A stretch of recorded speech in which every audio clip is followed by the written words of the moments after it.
Okay, we are looking at back survival. This is John Danaher's back survival instructional. Throws on my back.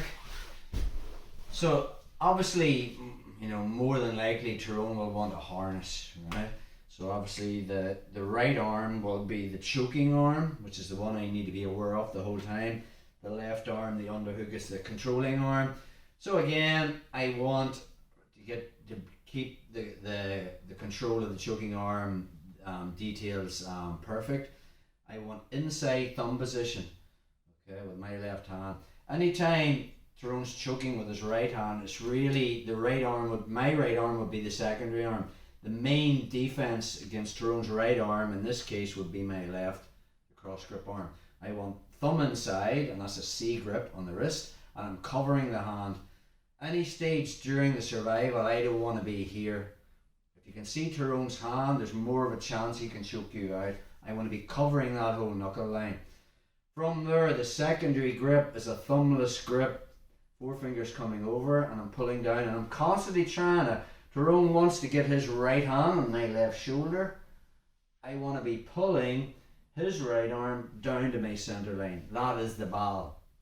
Anytime I'm here, and Tyrone actually pulls his arm back, re-underhooks, and then attacks with this one. Now this is the danger hand here.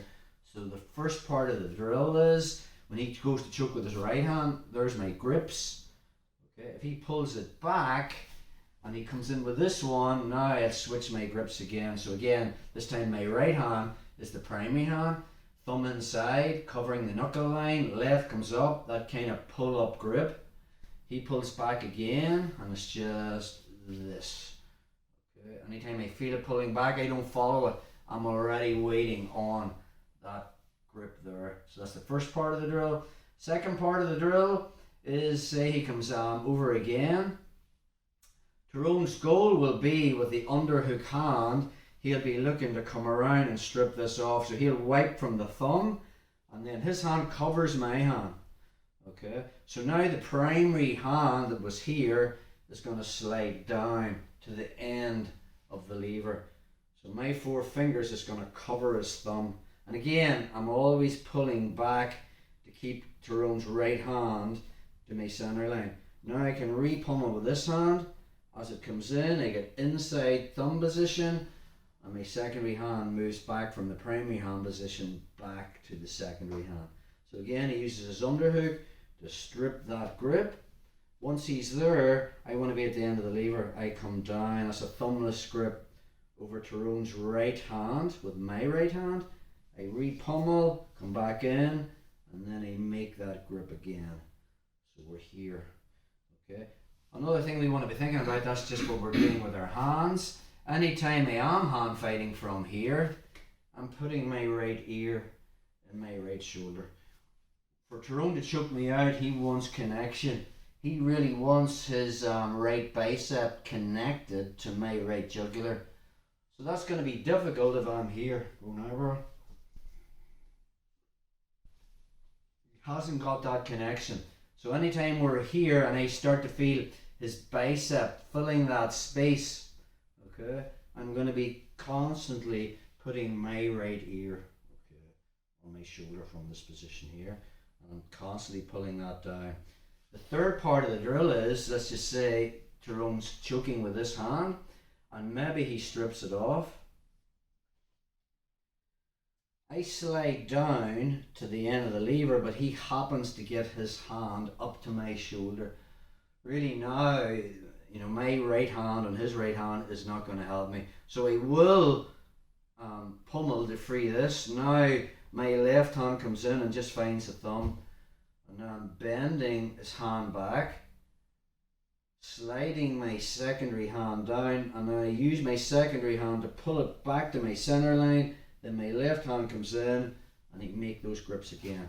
Tyrone again is going to strip it. He peels it, pushes down, and maybe Tyrone now has got his hand up. This slides up as far as it can, but it can only do so much. So I have to escape this. Left hand comes up, finds the thumb. You can't pull on individual fingers, but I can come in at his knuckle line and bend his wrist down. but that's as far as my left hand, my primary hand, can take his hand. Right hand comes up and that pulls it to the 6 at the center line, and then passes it back to the primary hand, and we're back in business. That's all the upper body connections. Let's look at lower body. Again, Tyrone will have hooks in, and most likely harness control. Okay, so we always want to be thinking about going to the underhook side. It's a lot more difficult to escape if I fall to the choking side. And really, when Tyrone has hooks in, I dictate what side we go to. If Tyrone wants to take me that way, to the choking side, my right foot can just base out. Okay, anytime he's hooks in, yes, he has good connection with me, but I'll dictate what side we go to. So from our position, I bring my feet towards my butt, my right foot pushes me to the left side. Again, I'll weave my head underneath, so I have inside head position. And now from there, even though Tyrone has a right hook in there, there's nothing to stop me bringing my right knee towards my chest, hooking my instep behind Tyrone's left Achilles, and just kicking his leg forward. Now if I take my foot away, he just brings it back. So the detail is, when I kick it forward, my left elbow comes to the inside. So if Tyrone now tries to get inside knee position again, or his hook back in again, it's not going to happen. And now my right foot just stands on his foot. Second foot comes in, and I put 2 feet on that bottom leg and lift my hips. Try to take my back, bro. And now it's just your basic scrape off. I'm moving my back and trying to put it on the mat. More than likely, Tyrone's going to be trying to pull up. If he's in the mount, just slide back, bro. We're back into our mount survival, which we covered last week. So again, my hands are up, elbows are tucked. I'm waiting on the moment to get onto my side, getting a leg on the inside, and now I can start to work my escapes. Just look at that back one again. So as Tyrone comes over, I have the primary grip, I have my secondary arm. Again, feet towards my butt. I dictate what side we go to, so I'm pushing to go to the underhook side, weaving my head so it's on the bottom. I really don't want Tyrone's head on the bottom. Harder to do the scrape off escape.